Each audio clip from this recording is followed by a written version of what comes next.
In this episode, I'm joined by the fabulous Andy Lopata of Connected Leadership fame.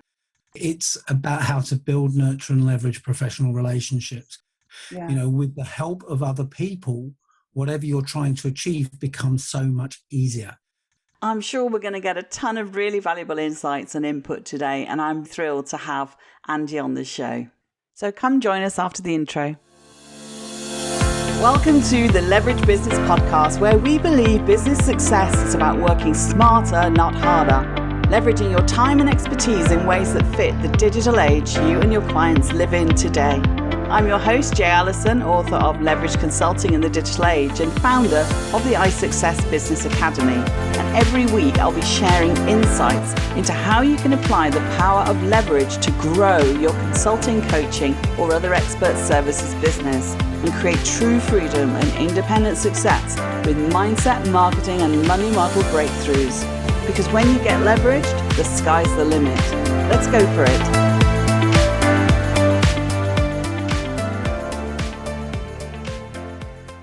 So I'm joined today by the fabulous Andy Lopata of Connected Leadership fame. And Andy is a fellow podcaster, author and speaker, and he's one of Europe's leading authorities on building, nurturing and leveraging professional relationships.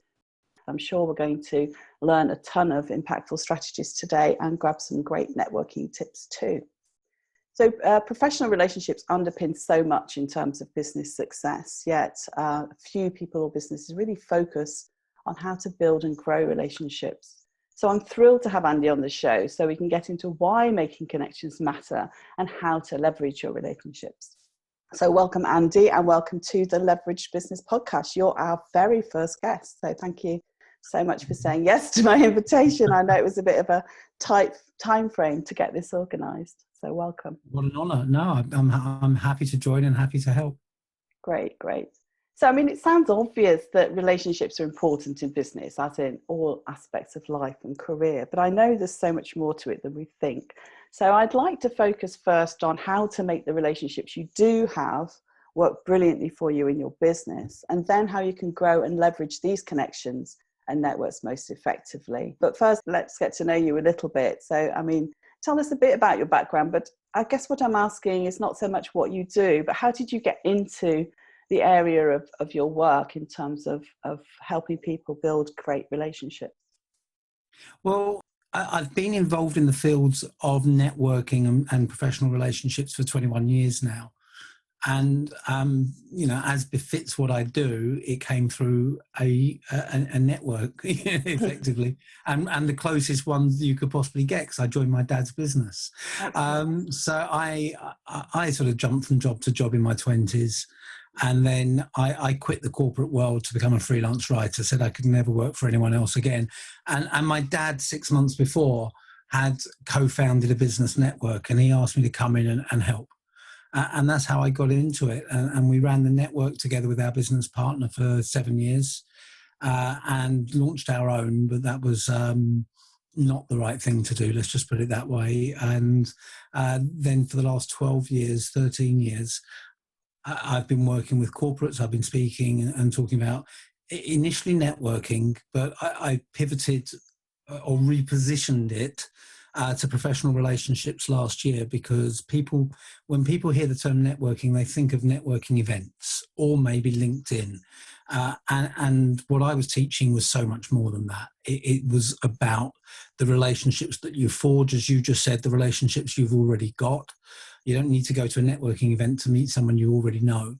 But they're as important, if not more so, in what you're trying to achieve and in helping you. So I repositioned what I was doing around that stage.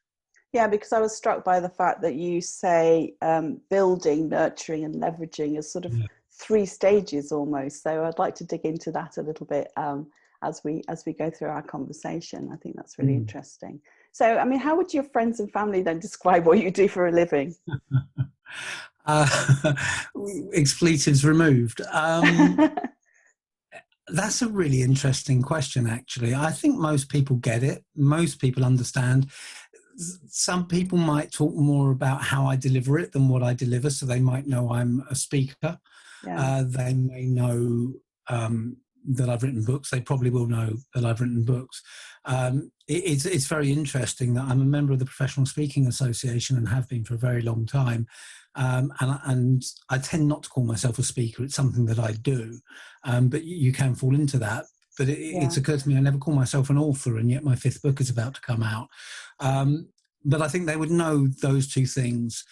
And then in terms of understanding the content of what I do, it would depend on the amount of interest they show in it, to be honest. So I think it's more likely that they would talk about how I deliver it more than the content of what I do.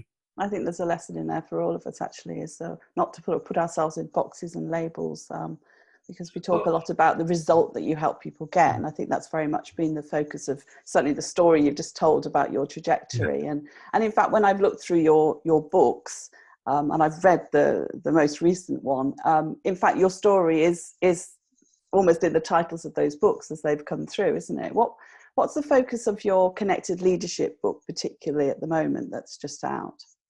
Well, you've really talked about it. It's about how to build, nurture and leverage professional relationships, particularly with an eye on leaders and aspiring leaders, and how, going back to that word networking, it's often thought of in terms of business development. And in fact, my book before that was subtitled How to Sell Through Networking and Referrals. So it's very much BD focused. But what I found that in a lot of my work, over recent years, is that while I do work with sales teams, I also work with people who don't have the same responsibility, and yet the lessons I teach are equally applicable to them, because our relationships can help us in so many more ways. They help us win a promotion. They help us get a job done more effectively. They help us introduce change into an organization. And if you look at the role of a leader, and you look at the challenges that leaders face, and I've just mentioned some of them, professional relationships underpin all of them. And you'll have seen that at the beginning of the book. With the help of other people, whatever you're trying to achieve becomes so much easier. And that's really the core message of the book. And then it's a question of, you mentioned the 3 stages. How do you build the right networks? What's the right mix in terms of your mindset and approach? How do you nurture the relationships you already have, or the relationships once you've met the right people? And then the leverage piece. And, it's one thing to go out and meet new people and build relationships with them. But if you're not willing to ask them for the help you need, you're not going to get that support. So how can you do that confidently and comfortably and in a way that makes it easy for people to help you?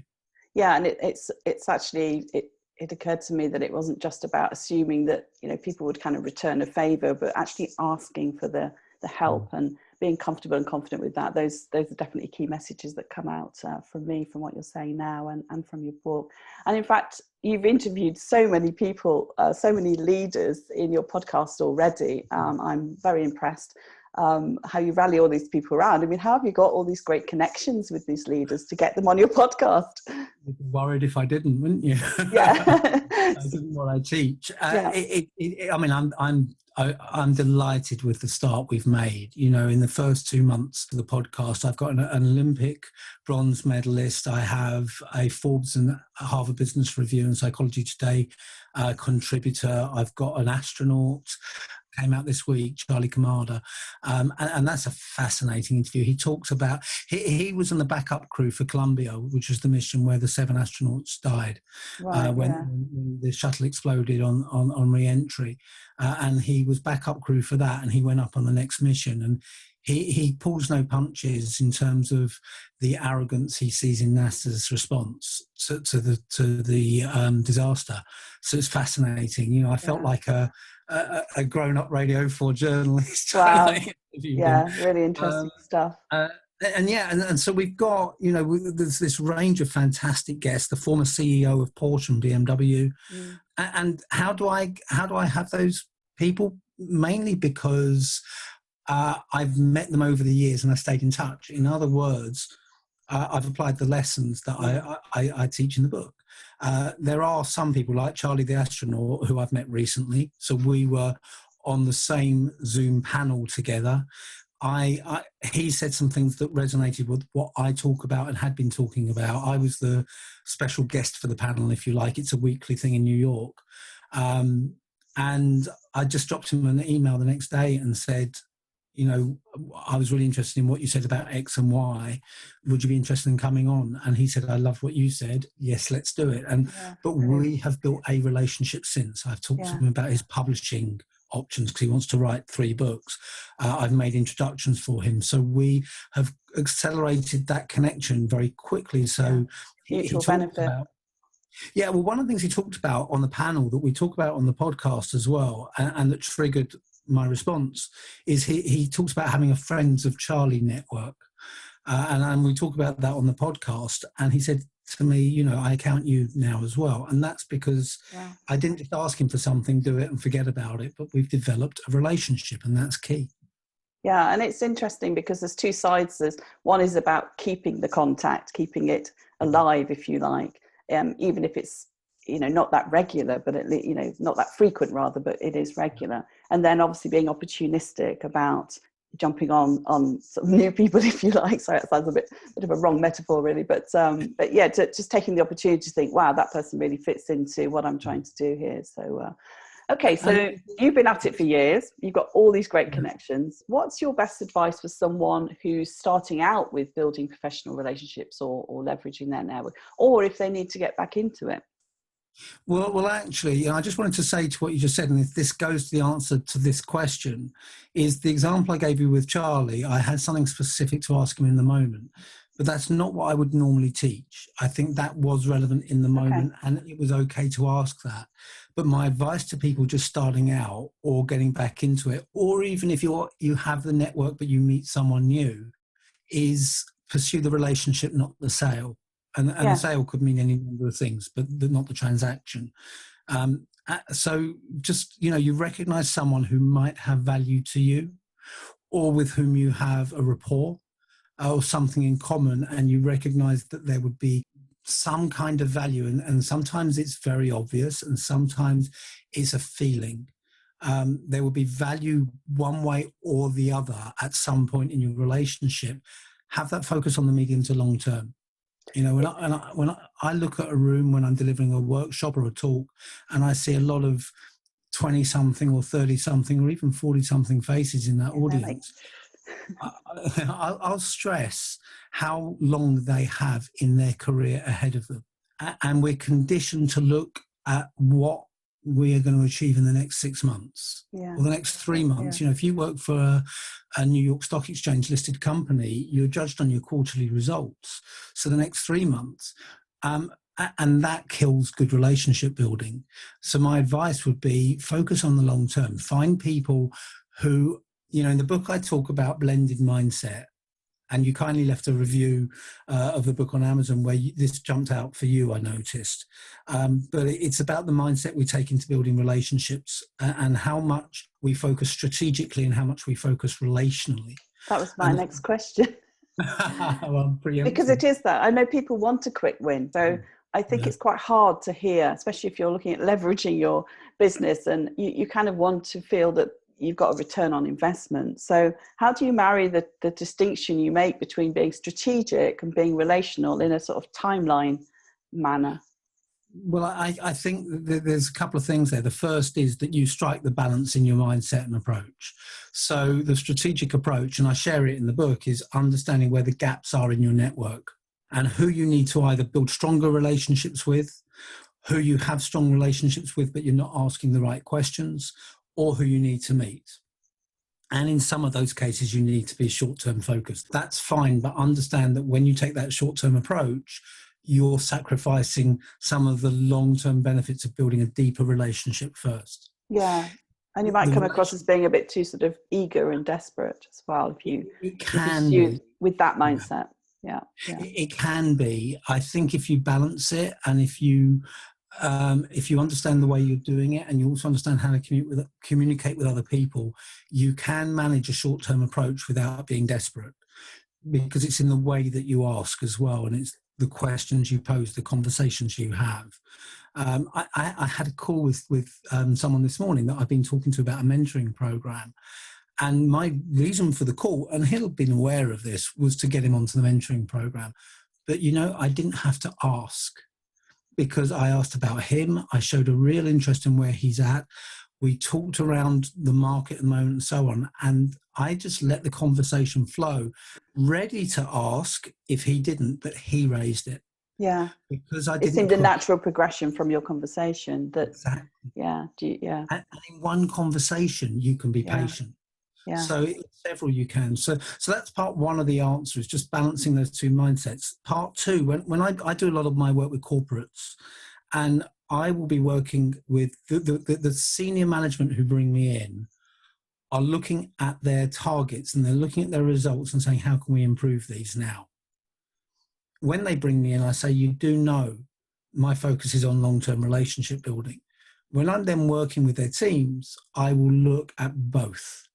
And I will say to them, you have to make a choice. So it may well be that you look at this group of people you want to influence, people you want to engage with, and you identify there are certain people that you feel it's comfortable and appropriate and necessary to take a shorter term approach with and ask for something now. Mm-hmm. But there are other people you can take a longer term approach with and just hold back. So you can mix the two in your approach. It doesn't have to be the same way with every person.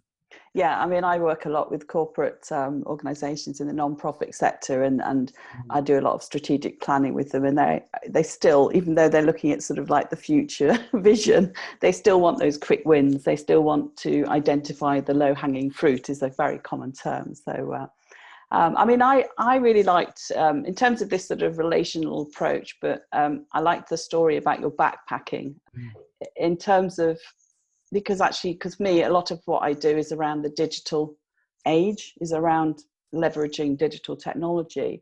And what struck me there was the difference really with the relationships we used to have back in the day when we met people, or, you know, when we were away on holiday or whatever else, and that those connections often drifted away because it was really hard then to keep in contact because you just had a home address and a landline phone.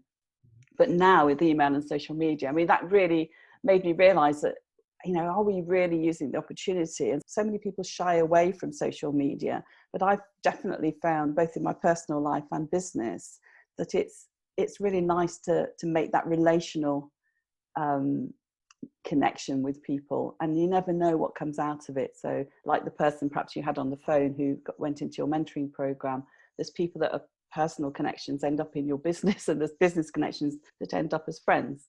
I really like that. Yeah, you called it insight in mind. So I definitely think it's easier to nurture relationships from both personal and business point of view now with those kind of social tools.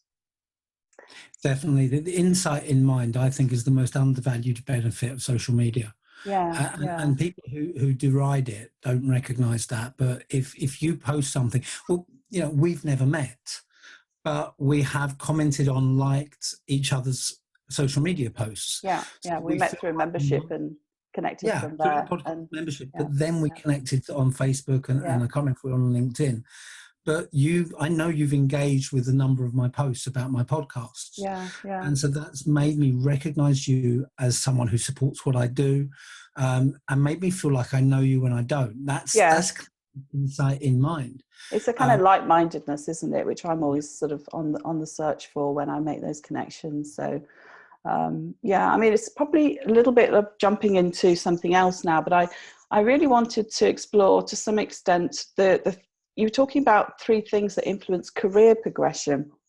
So you could say business development in that sense as well. Yeah, and Harvey Coleman's PIE model, because I thought that was so simple, but performance, image, and exposure, PIE.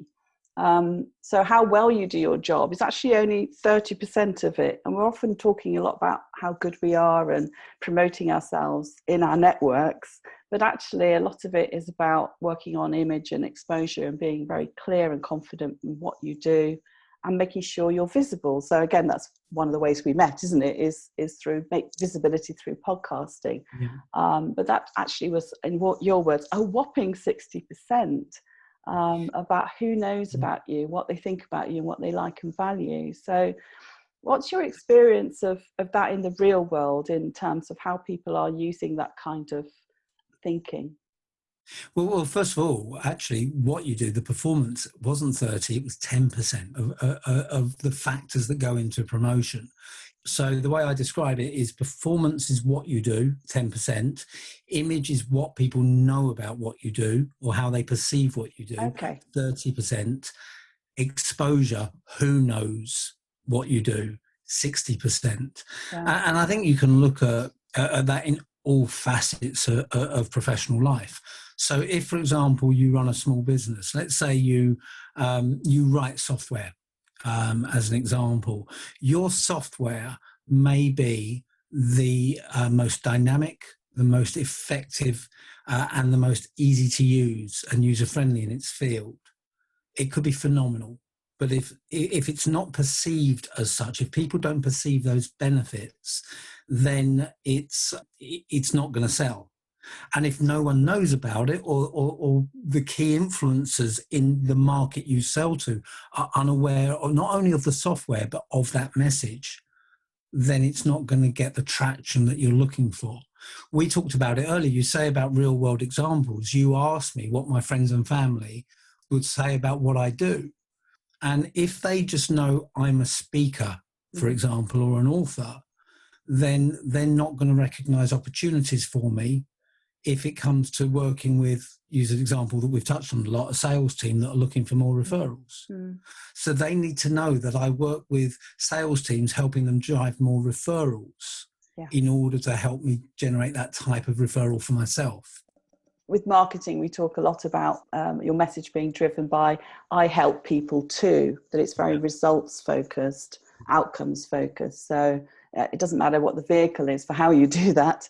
That's a sort of there's lots of different ways, as you say, speaking, writing, educating. So a lot of people focus so much on the mechanics of what they do when answering that question, what do you do? Yeah, well, I talk about that a lot in my book. So not sticky, it's not transferable. Yeah. Or it may be sticky, but it's not transferable. And you need to be both to have a good message. Yeah. So in a sense, you could take that kind of results focus. If you're being very strategic in your relationship building, you could take that results focus. But I think what I'm hearing is that you can't only be focused on what you can get out of the relationship, that sometimes you just got to let it happen. Yeah. The way I would think about it is if you're overly transactional in your relationship building, your network will shrink. People will feel used, they'll feel manipulated. And it's not a pleasant experience for you either, depending on your personality type. A lot of people will be very uncomfortable with approaching relationships from that perspective. But the flip side of the coin is equally of no use, and that is you're brilliant at building relationships, but you can't ask for help.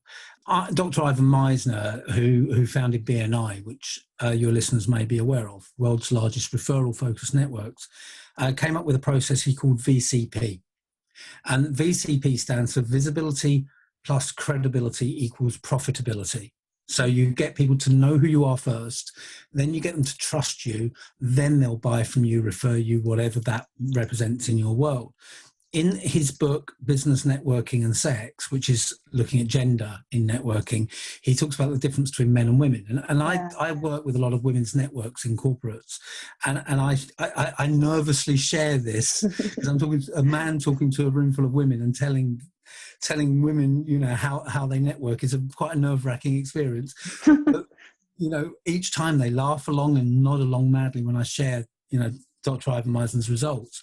Recognize themselves in it, yeah. Absolutely. And what he says the difference between the genders is that men, and I would say it's masculine or feminine traits, but men will go visibility, profitability, and we'll worry about the credibility bit later on, but, you can help me. Let's go straight for the deal. The feminine or the female approach is visibility, credibility. Tell me more about you. How we can worry I help about you? it a lot. And never asking for help. So Yeah. actually, you've got two sides of the coin. And that VCP process, I think, creates a nice image of it that works for both sides of it. So we need to create an approach where we're looking to build relationships. We understand when it's okay to ask for help, and we do so.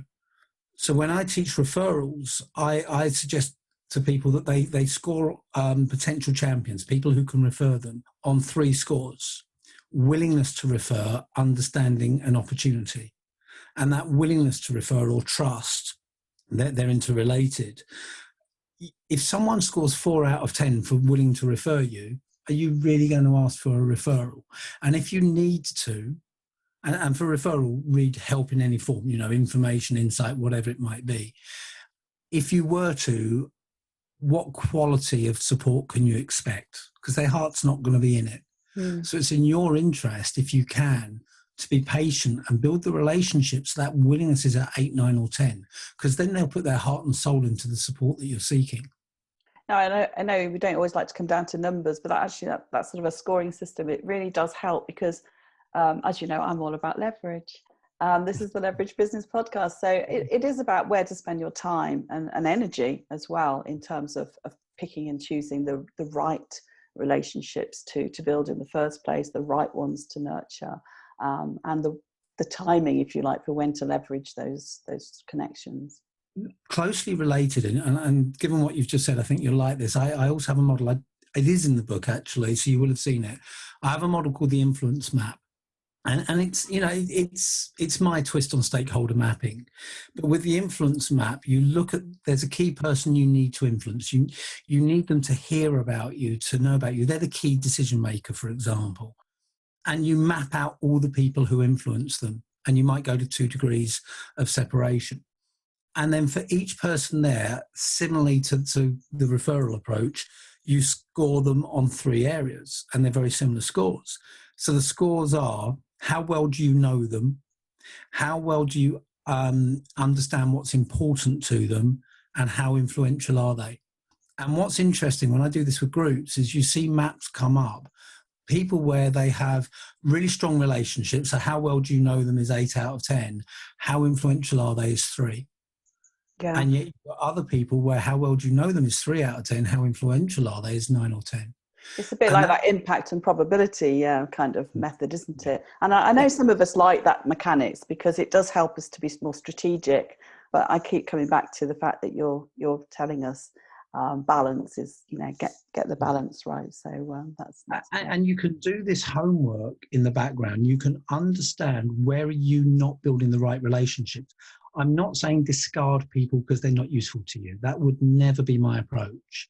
But you can understand where you've either, and I think I touched on this earlier, you've either got relationships with people, but they could be deeper. You've got deep relationships with people, but you're not asking the right questions. Or you've not got the right relationships. So you do that homework, you recognize where you build the relationship, and then when you go ahead and meet the right people or deepen the relationship, you do it from a human to human perspective. So in the way you engage with them, you're completely authentic and you're completely natural. And that's what makes what I teach so difficult, because what I do is I take something that should be natural and authentic and I break it down into what's effective. Now, your job is to take that away and then put it back together again, like reassembling a kit model, a kit car, but so that everything works smoothly, which means that when I deal with you, you get no feeling that I might have identified I should build a deeper relationship with you in the back. You feel it's natural because it is. But it is great to have those kind of tools. So, I mean, definitely I would say to listeners here to go check out the book and do some of those exercises, because I think you'll be amazed at what can come out of it. And that's definitely what I'm going to do once I get my podcast launched. Definitely, those are the sort of things that I think can really give your business a great boost. Andy, can I come back now to looking at, you talk about speaking, because you do a lot of speaking, and obviously with what's happened in 2020, it's a lot tougher now to get speaking gigs, obviously. There's a huge number of conferences which just aren't happening and happening virtually. What are you and others who do a lot of speaking engagements who get business from their face-to-face networking, what are you doing at the moment then to leverage audiences and position yourself in this new virtual world of business, if you like? Well, I think many of us have adapted quite quickly. Those of us who speak a lot will have delivered talks over Zoom or similar platforms in the past. I certainly have done. It's never been my preferred way, but I've done that. So I've been able to adapt quite quickly. I've invested in some new technology just to up the game a little bit. But I've, it's not been what I would call seamless, but it is a relative comfort zone. In terms of leveraging it, particularly because I think there's two questions there. One is, if you have a speaking business, how do you adapt? And that's a choice. I know some people who have gone the full hog. I am a remote speaker. They've got remote speaker certification. Their LinkedIn profile will talk about it. Their marketing will talk about it. I've chosen to do none of that. I'm doing a lot of remote speaking because that's how I can reach my clients and their audiences. But that's just come from natural conversation with those clients. And when I get approached, can I speak?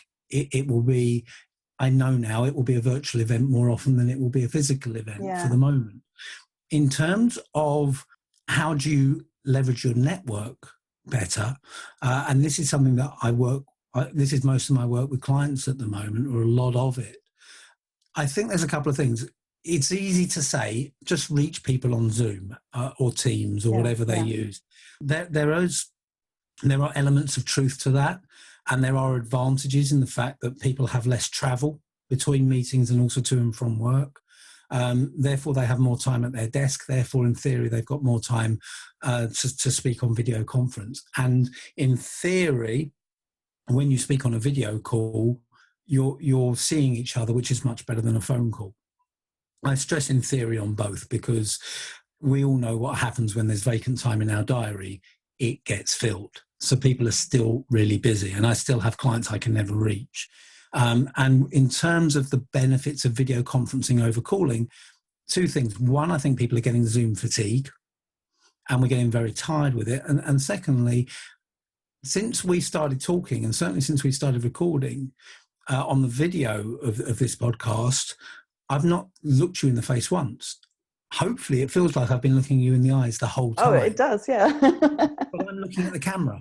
To do that, to achieve that impression, I have to look at the camera. So for me, it's quite tiring because I'm looking at a green dot the whole time and I want to look at you. So we can't make two-way eye contact. The person who can make this technological breakthrough will be a genius and will be a billionaire very quickly, because we can't get the benefits of eye-to-eye contact on virtual calls the way we can face-to-face, and we lose all the nuances of body language as well. So I don't think it's as great an advantage as before, and because of the amount of Zoom calls and Teams calls, people actually appreciate a phone call. Now, when I can get on the phone, I can walk around. I was going to say my office, I say my home now, but I can walk around and stretch my legs, and I like that. I've just had a phone call with a client I'm delivering for tomorrow. I dropped my car off for a service. I phoned him when I walked back, and just walk and talk. Trying not to be that annoying person who talks really loudly.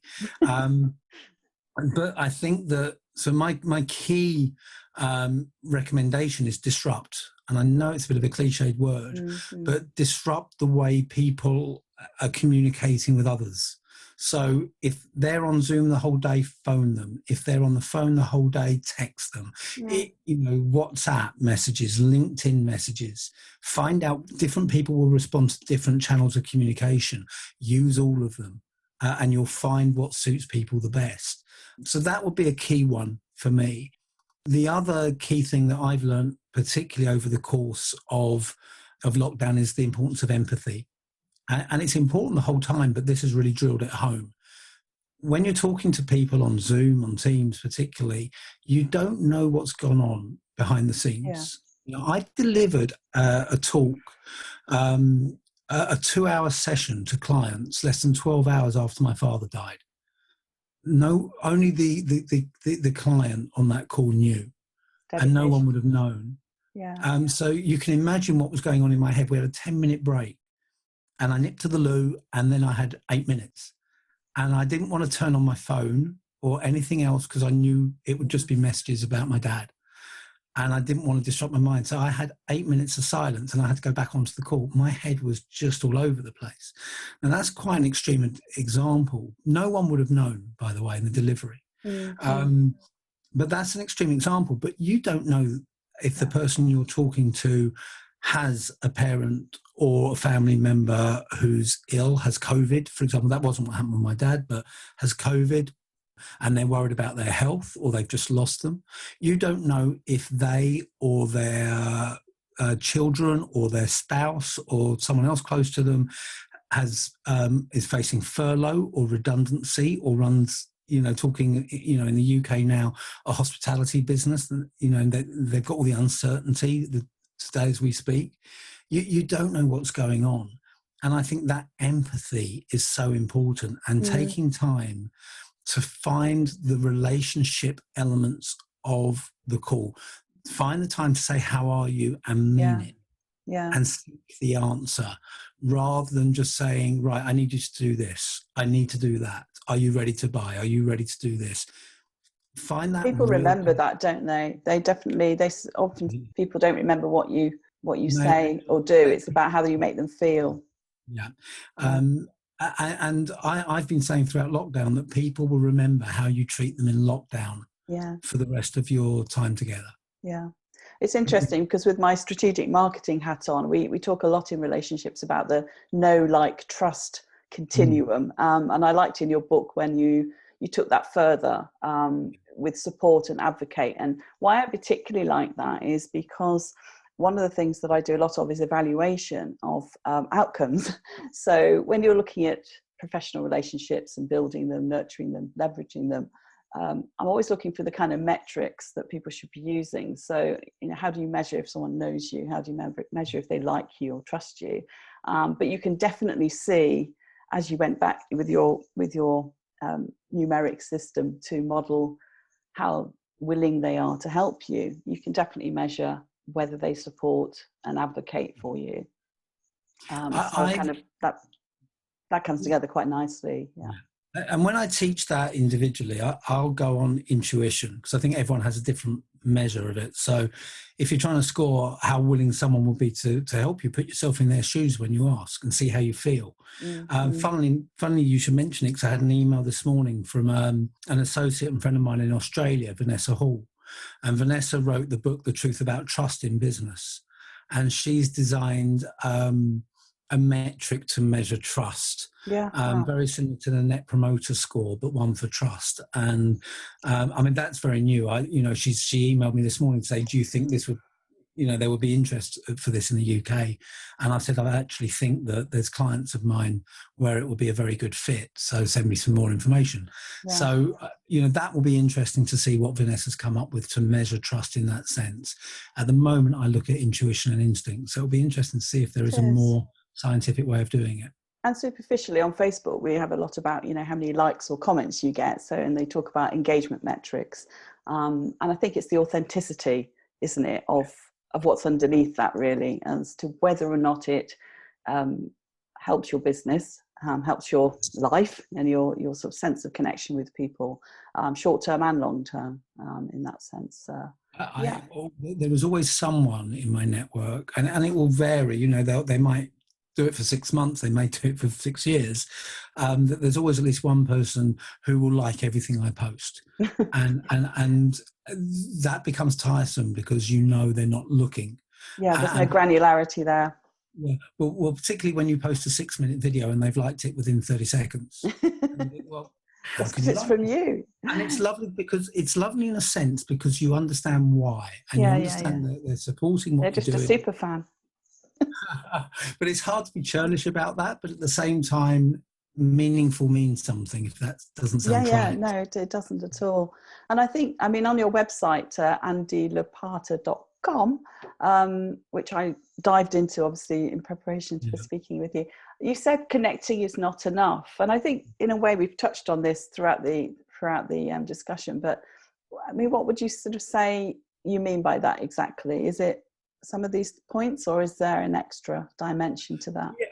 Well, that's been my business strapline for many years now, and where it came from is the people on LinkedIn who play clicking games.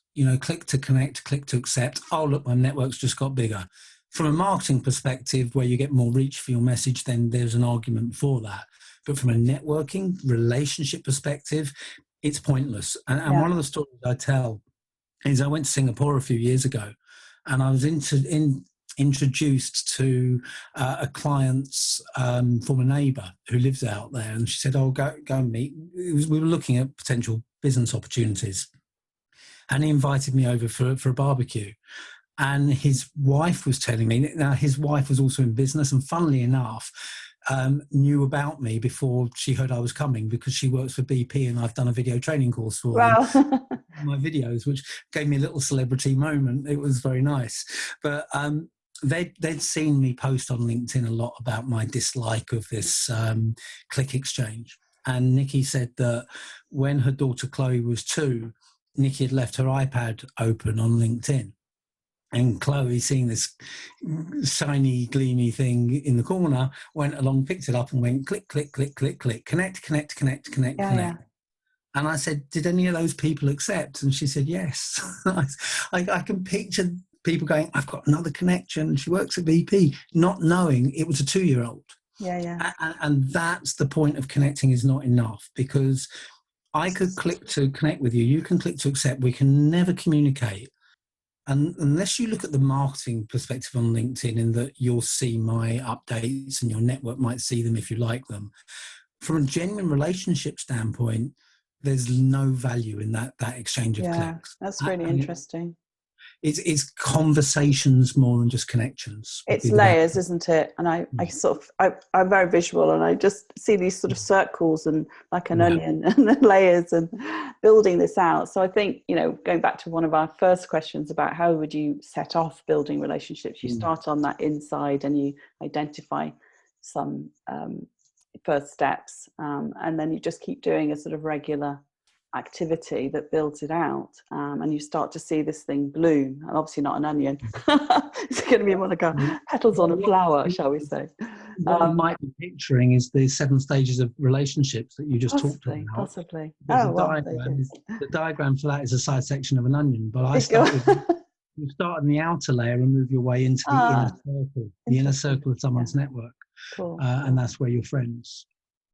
So what would you summarize then as being the 3 most important things that you've learned about leveraging relationships, networks, connections, or that you teach, I suppose, in that respect as well? Yeah, number 1 would be if you don't ask, you don't get. And I don't think I've ever really phrased it that way myself, but it's a well-known saying. But you have to be willing to ask. And that means getting over yourself, getting past those limitations we impose on ourselves that say, I don't want to be a burden, or I don't want to look weak, or they don't want to help me. And in the book, I talk about those. But actually ask. The second part, which is related to that, is when you ask, your number 1 job is to make it as easy as possible for people to help you. And what too many people do is they put the onus on the person they're asking to do the work. The classic example is, do you know anyone who? And I say, anyone will get you no one. Your job is to paint a picture in people's minds of the person you want to meet, or the advice, the information that you're looking for, or the company you want to work for, or whatever it might be. Lead them into it.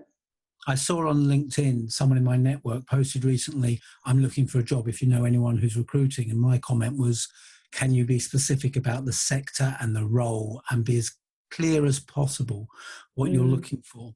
So the first one is to actually ask. The second is to make it as easy as possible. And the third, I think, is to make people feel good about helping you and not feel taken for granted. And that means consistent feedback, gratitude, and even if it doesn't work out, letting people know what happened and why, and keeping them in the loop. Absolutely key. That's great advice. Absolutely great advice. Thank you. So my punch question, I'm asking all my expert guests, it may follow from what you've just highlighted. If you had a superpower you could use to create leverage in your business, what would you choose? If I had a superpower, I would be able to instantly know who knew the person I wanted to meet or influence well enough. And that would save me some time researching or trying my luck. Excellent. To me, too many people waste their time cold calling before looking to their network to see if they've got the connection they need. So to sort of speed up the research process and speed up the research process, know who to ask for which connection and how well they knew them. So I guess one of the things we can look at in a future episode would be how to speed up the research process. Definitely. And start with people who are experts in LinkedIn. Yes.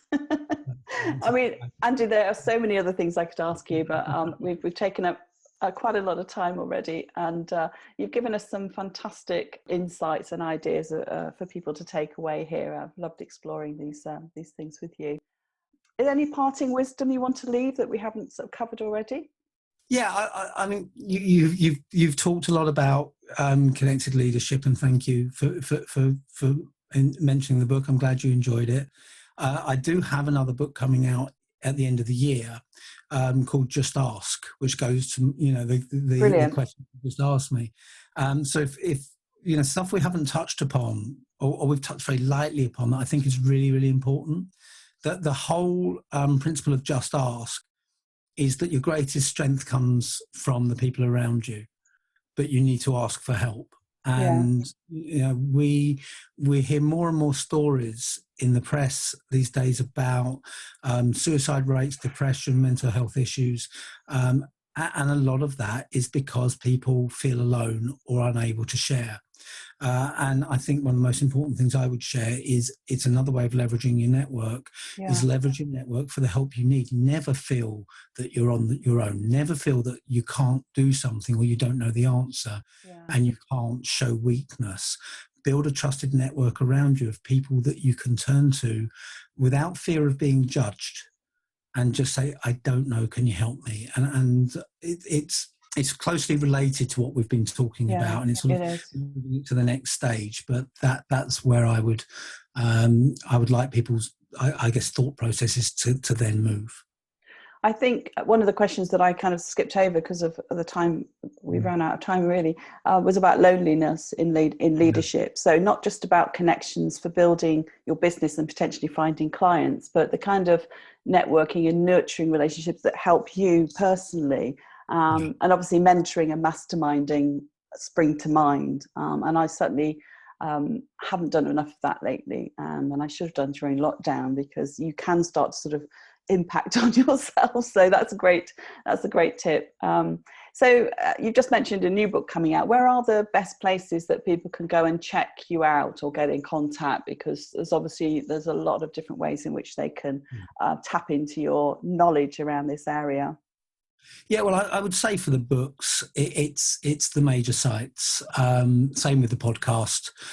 We do distribute and sell the books ourselves, but to be honest, it's a lot easier for you and it's a lot easier for us to go to Amazon, Barnes and Noble, etc. Just search on your name. Well, I'll put some of those links as well in the show notes so that people can get to you quite easily. And definitely tune into Andy's podcast, because I'm really enjoying these interviews. I thought they were a bit long at first, but actually I'm just so enjoying them. You don't want them to stop. I mean, it's a bit like this interview. It's gone on a little bit longer than I'd intended, because there's so many different avenues that we could explore with this and so many different layers. We go for the 45-minute Monday interview and the 15-minute Thursday one, so people have got their choice with the same guest but different questions. So people have got their choice. And then getting in touch with me generally, the beauty of my surname, you've shared the website already, I'm sure it'll be in the show notes. The beauty of my surname is once you know how to spell it, I'm not hard to find. Yes.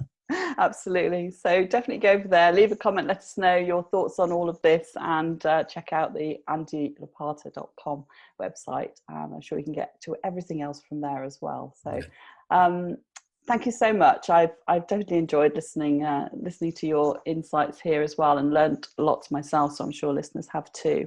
And maybe down the line we can get you back again to talk about Just Ask and have more things that explore leveraged business matters. Brilliant.